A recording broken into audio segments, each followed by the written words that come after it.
Bismillahirrohmanirrohim. Assalamualaikum. Hai, selamat pagi semua. Masih bertemu lagi ya dengan Ibu Jui hari ini. Harapan Ibu kalian tidak bosan ya. Ya, semoga kalian pada hari ini tetap dalam kondisi sehat walafiat dan dalam lindungan Allah Subhanahu wa taala ya. Tentunya masih bersemangat mengikuti pembelajaran daring hari ini ya. Ingat selalu tetap jaga kesehatan, jangan lupa memakai masker, ikuti protokol kesehatan dengan baik ya.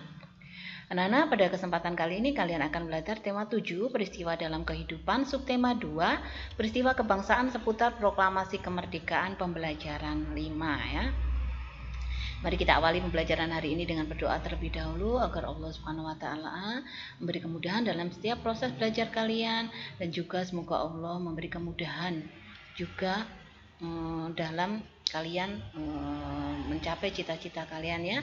Semoga Allah selalu mengijabahi apa yang kalian inginkan dan mewujudkan apa yang kalian inginkan dan kalian cita-citakan ya. Baik anak-anak, setelah berdoa mari kita lihat tujuan pembelajaran pada hari ini ya. Tujuan pembelajaran hari ini adalah yang pertama, siswa dapat mengidentifikasi perjuangan dalam mempertahankan kemerdekaan. Yang kedua, siswa dapat menyanyikan lagu dengan memperhatikan ketepatan nada dan tempo. Yang ketiga, siswa dapat mengetahui perubahan wujud benda yang dipengaruhi oleh kalor atau panas ya. Demikian tadi 3 tujuan pembelajaran pada hari ini ya. Pada intinya pada kesempatan kali ini kalian akan belajar tentang perjuangan dalam mempertahankan kemerdekaan, kemudian sedikit penjelasan mengenai lagu ya, menyanyikan lagu dengan memperhatikan ketepatan nada dan tempo, serta perubahan wujud benda yang dipengaruhi oleh kalor atau panas ya. Baik, kita awali pembelajaran hari ini dengan penjelasan tentang perjuangan mempertahankan kemerdekaan ya. Perjuangan mempertahankan kemerdekaan. Yang pertama, ada beberapa perjuangan. Yang pertama adalah pertempuran 10 November 1945 di Surabaya ya. Yang kemudian diperingati sebagai Hari Pahlawan ya. Kita memperingati Hari Pahlawan setiap tanggal 10 November ya.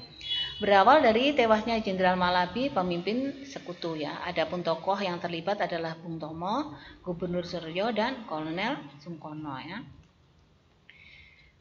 Kemudian yang kedua adalah Palagan Ambarawa ya, terjadi pada tanggal 15 Desember 1945 di Ambarawa, Jawa Tengah ya, yang kemudian diperingati sebagai Hari Infanteri Nasional ya. Insiden ini bermula dari sekutu mempersenjatai tawanan yang sudah dibebaskan. Sekutu juga membebaskan orang-orang Belanda secara sepihak ya. Adapun tokoh yang terlibat dalam peristiwa ini adalah Kolonel Isdiman dan Kolonel Sudirman ya. Berikutnya adalah Bandung Lautan Api ya, terjadi pada tanggal 23 Maret 1946. Insiden ini bermula dari ultimatum sekutu meminta senjata yang diperoleh dari tentara Jepang untuk diserahkan kepada sekutu ya. Namun rakyat Bandung menolaknya, bahkan membakar kota Bandung ya agar tidak dikuasai oleh sekutu. Tokoh yang terlibat antara lain Muhammad Toha, Abdul Haris Nasution, dan Suryadi Surya Dharma. Yang keempat adalah Medan Area, terjadi pada tanggal 10 Desember 1945 ya, karena orang-orang Belanda menginjak-injak bendera merah putih ya. Akhirnya mereka tidak terima ya. Tokoh yang terkenal dalam kegiatan pergerakan ini adalah Ahmad Tahir.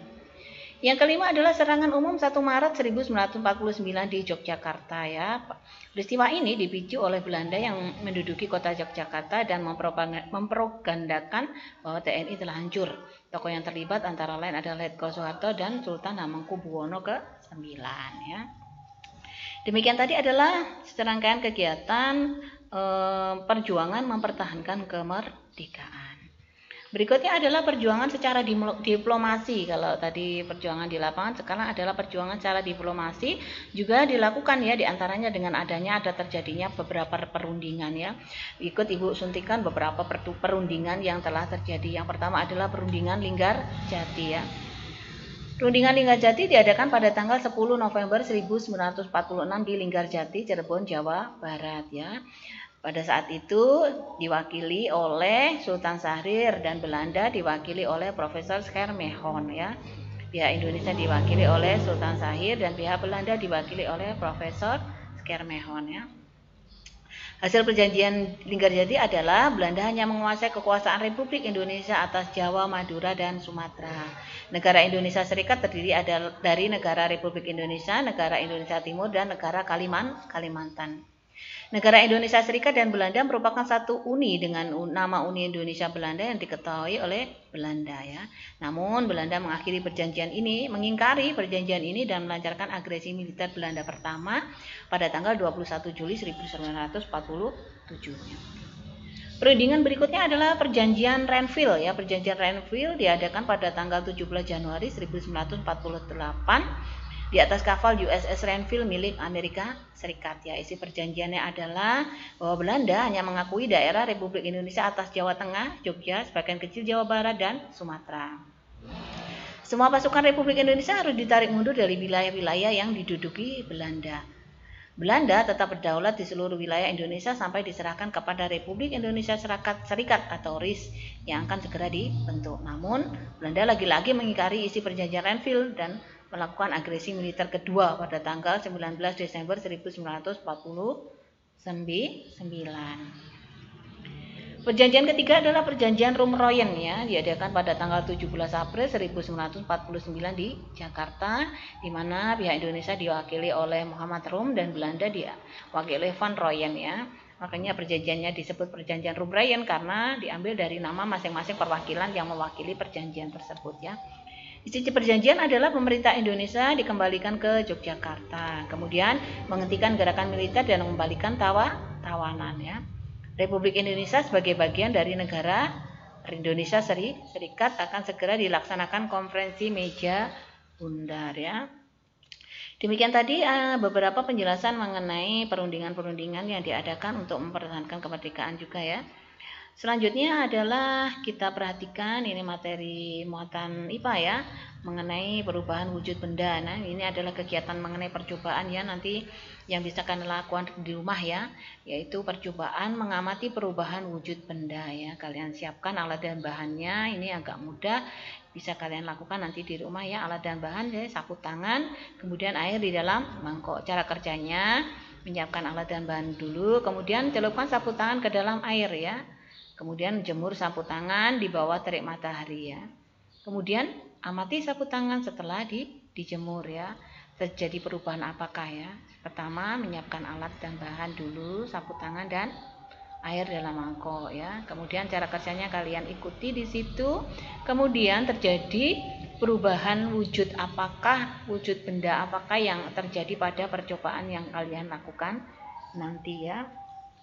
Setelah kalian membuat kesimpulan atau melaksanakan percobaan ya, setelah kalian nanti melaksanakan percobaan, maka kalian dari percobaan-percobaan tadi kalian catat ya, perubahan-perubahan apa yang terjadi ya. Setelah kalian catat, nanti baru kalian bisa membuat kesimpulan dari percobaan tadi ya.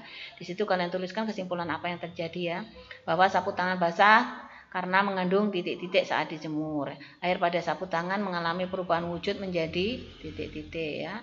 Uap air bergerak ke udara yang suhunya lebih titik-titik ya, sampai terakhir nanti kalian jawab. Kesimpulan ini didapat setelah kalian melaksanakan percobaan tadi. Harapan Ibu karena ini lebih simpel, lebih mudah, kalian bisa mengerjakan atau melakukan percobaan ini nanti ya, sebelum kalian menuliskan kesimpulan ya.